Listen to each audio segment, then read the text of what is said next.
civilmedia.mk. Слободно, независно, отворено.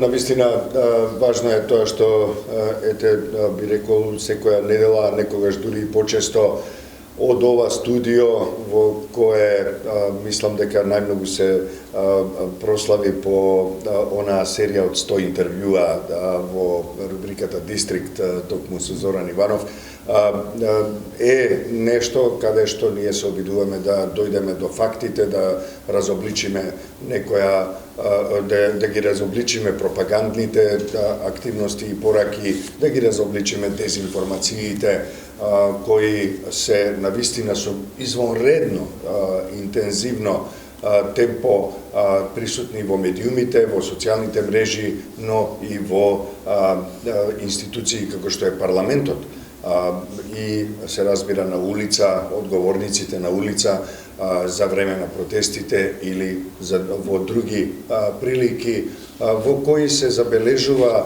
дека Северна Македонија како држава, Северна Македонија како држава која започна, води и спроведува процеси кои се дел од евроинтеграцијските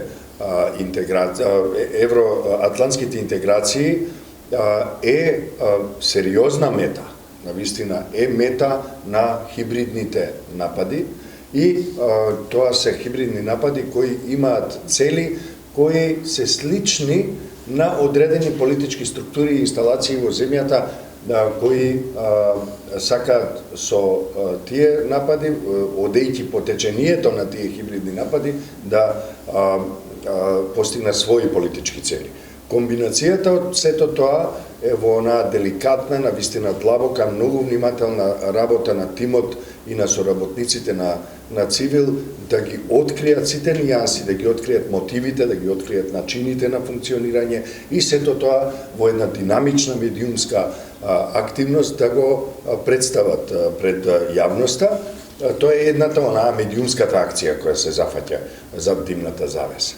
Меѓутоа, тоа ние како организација никогаш не сме биле организација која се занимава само со медиумска или па тинтенковска работа, туку сме биле секојаш во комуникација со граѓанките и граѓаните. Информации Дерала зборува дека фидбекот е доста силен, повраток на реакциите на јавноста, има и позитивни, но Цивил навлекува и многу, условно да речем, непријатели.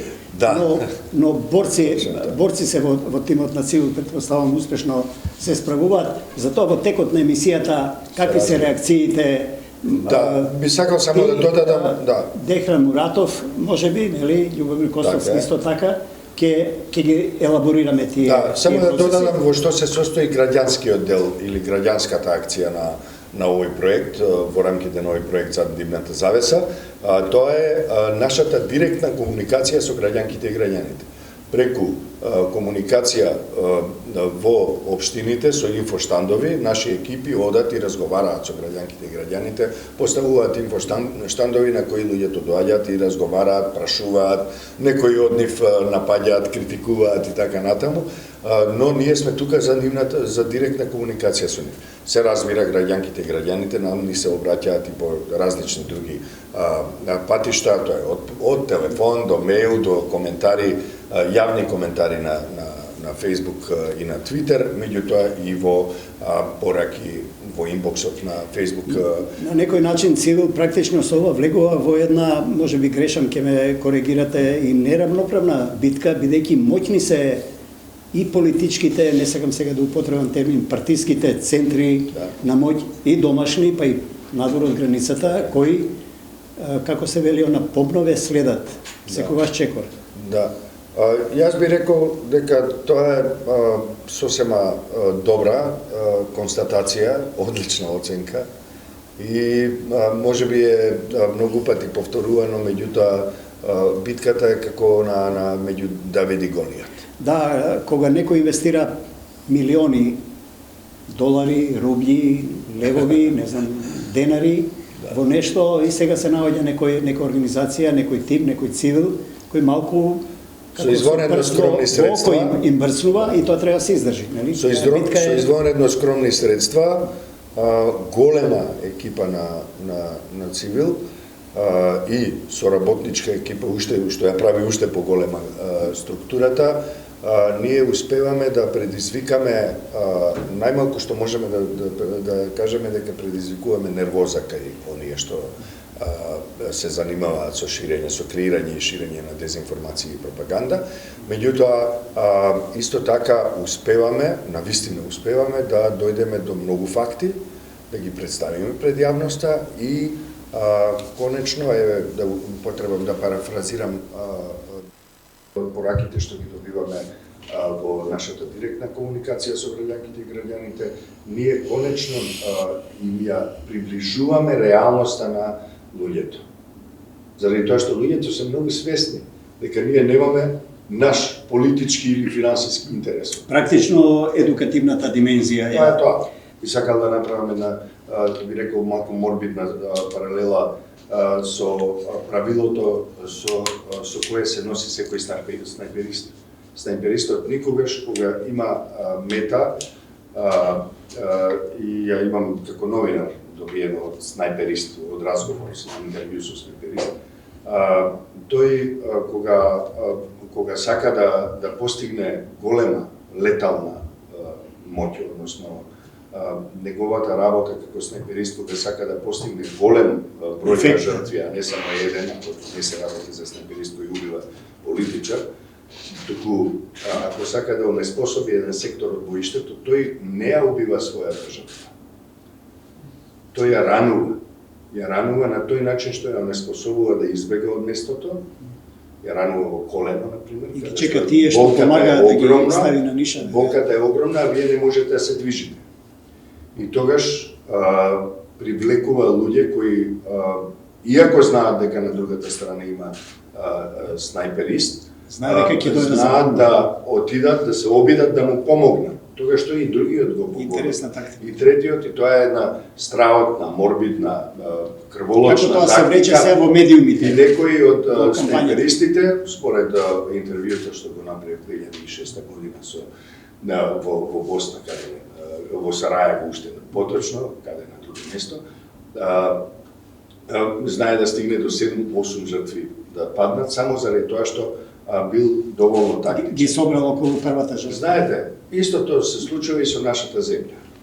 Кога вие ќе ја нападнете Македонија по сите основи, пропагандно, со дезинформации, со подривање, со долготрајна пропагандна активност во која вие го подкопувате системот, меѓутоа не само системот, туку и општеството, на тој начин што кај луѓето предизвикувате постојано да се сомневаат во институциите, постојано да се сомневаат во другата заедница, постојано да се сомневаат во државата и постојано да се сомневаат во тоа што им доаѓа како изјава од Западот.